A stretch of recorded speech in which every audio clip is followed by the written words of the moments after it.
मुर्मीकरणानंतर जुने दांडवाड सैनिक टाकळी मार्गावर धुळीचे लोट.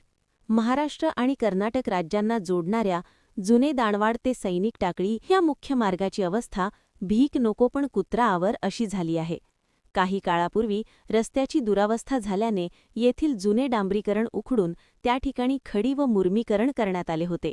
मात्र त्यानंतर पुढील काम वाऱ्यावर सोडल्याने आता या भागात धुळीचे प्रचंड साम्राज्य पसरले असून नागरिकांचे जगणे असह्य झाले आहे.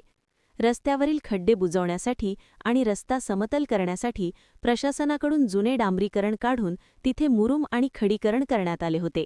पावसाळ्यात चिखल होऊ नये आणि तात्पुरता दिलासा मिळावा हा उद्देश असला तरी सध्या कडक उन्हामुळे या मुरुमाची बारीक धूळ झाली आहे. अवजड वाहने या मार्गावरून धावताना धुळीचे असे लोट उसळतात की पाठीमागून येणाऱ्या वाहनधारकांना रस्ता शोधणेही कठीण होत आहे. रस्त्याच्या कडेला असलेल्या शेतांमध्ये धुळीचे थर साचल्याने पिकांच्या वाढीवर परिणाम होत असल्याचे शेतकऱ्यांचे म्हणणे आहे. तसेच धुळीमुळे दुचाकीस्वारांना डोळ्यांचे आजार आणि श्वसनाचे त्रास जाणवू लागले आहेत.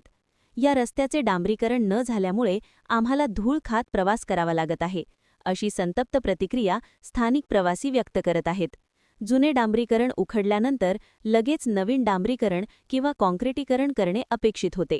2 राज्यांच्या सीमेवर असलेला हा मुख्य मार्ग असूनही प्रशासनाच्या या दिरंगाईमुळे सीमाभागातील जनतेत तीव्र संताप व्यक्त होत आहे.